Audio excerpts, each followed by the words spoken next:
নমস্কার বন্ধুরা, দোলন kitchen with ভিলপুটে আপনাদের স্বাগত জানাই। আজ আমি আপনাদের বানিয়ে দেখাবো কিভাবে গরমে পাতলা পাতলা আলু দিয়ে খাসি মাংসের ঝোল রান্না করা যায়। চ্যানেলে নতুন হয়ে থাকলে চ্যানেলটিকে অবশ্যই সাবস্ক্রাইব করবেন। ভিডিওটি ভালো লেগে থাকলে লাইক শেয়ার কমেন্ট করবেন। চলুন রেসিপিটা শুরু করা যাক।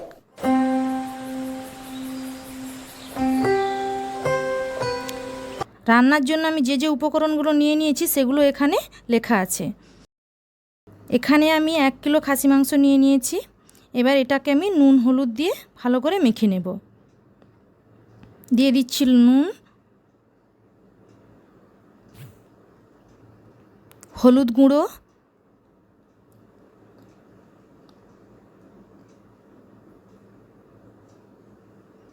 দিয়ে দিচ্ছি কিছুটা সর্ষের তেল। সব কিছু দিয়ে ভালো করে এবারে আমি এটাকে মেখে নেব। মাংসটা খুব ভালো করে মাখা হয়ে গিয়েছে। এবারে আমি খাসি মাংসের জন্য বড় বড় করে আলুর টুকরো করে কেটে রেখেছি। এবারে আলুগুলোকে নুন এবং হলুদ দিয়ে মেখে নেব। এবার আলুগুলোও ভালো করে মেখে নেব। উনুনটা জ্বেলে দিয়েছি, কড়াটা গরম হয়ে গিয়েছে। এবারে দিয়ে দেব সর্ষের তেল।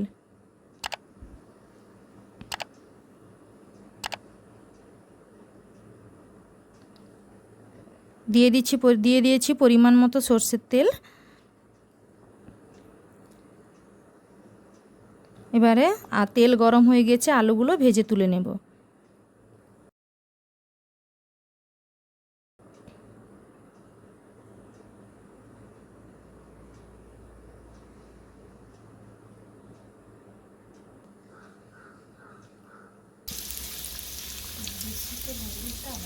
আলুগুলোর এক পাশ লাল হয়ে ভাজা হয়ে গেছে, অন্য পিঠটা উল্টে দেব।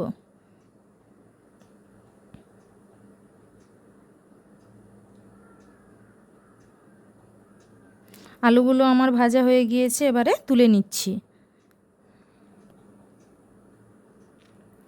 এবারে ওই তেলের মধ্যে দিয়ে দিয়েছি শুকনো লঙ্কা, তেজপাতা, এলাচ এবং দারচিনি ফোড়ন।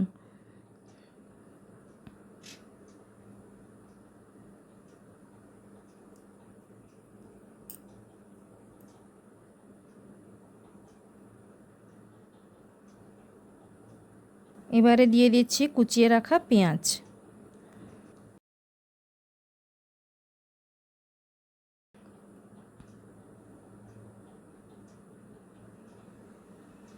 পেঁয়াজটা ভালো করে লাল লাল করে ভেজে নেব।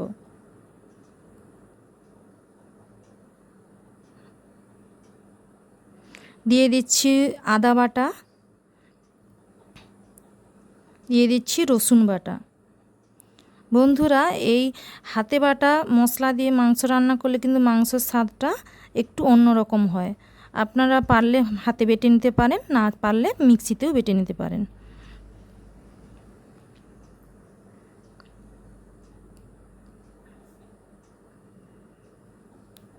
সব কিছু একসাথে ভালো করে মিশিয়ে নিয়েছি। এবারে দিয়ে দিচ্ছি হলুদ গুঁড়ো, দিয়ে দিচ্ছি শুকনো লঙ্কার গুঁড়ো। ঝালটা আপনারা আপনাদের পরিমাণ মতোই দেবেন।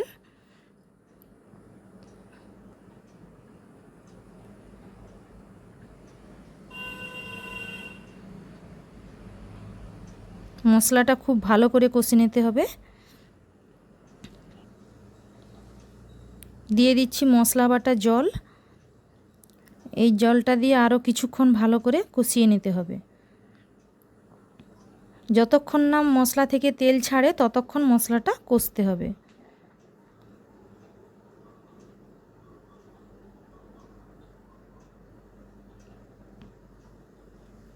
দেখুন বন্ধুরা, মশলা থেকে তেল ছেড়ে এসেছে। এবার দিয়ে দিচ্ছি, আমি মাংসটা ঢেলে দিলাম।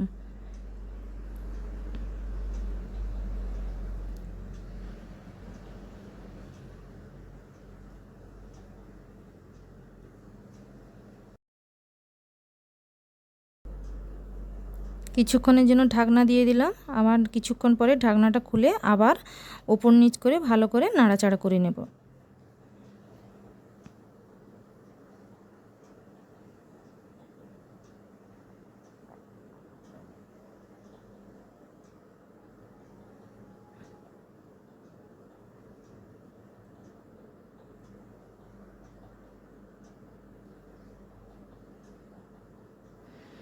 একটা টমেটো আমরা ছোট ছোট করে কেটে রেখেছিলাম, সেটাও দিয়ে দিচ্ছি।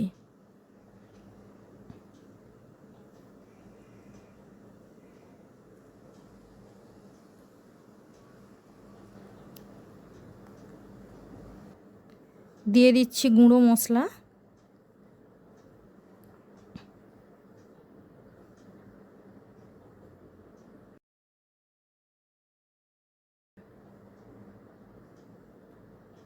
এবারে আরও কিছুক্ষণ ভালো করে নাড়াচাড়া করে নেব।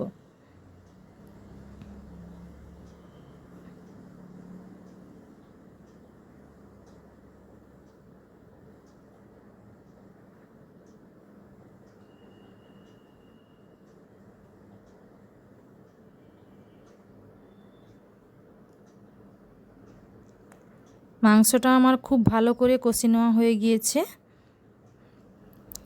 এবারে দিয়ে দিচ্ছি ভেজে রাখা আলুগুলো।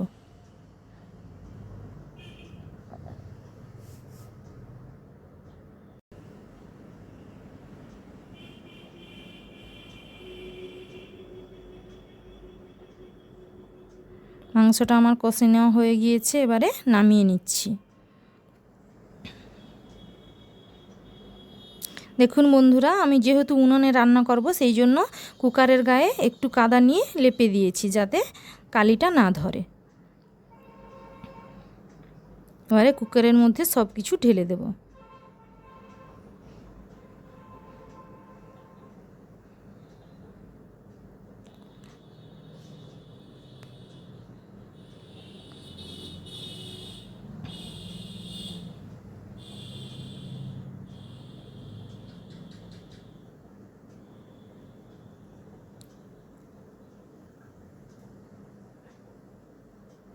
দিয়ে দিচ্ছি 1 বাটি জল।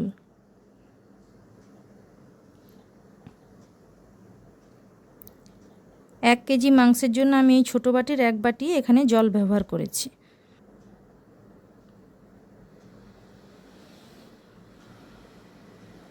এবারে ঢাকনা লাগিয়ে উনুনে বসিয়ে দিয়েছি।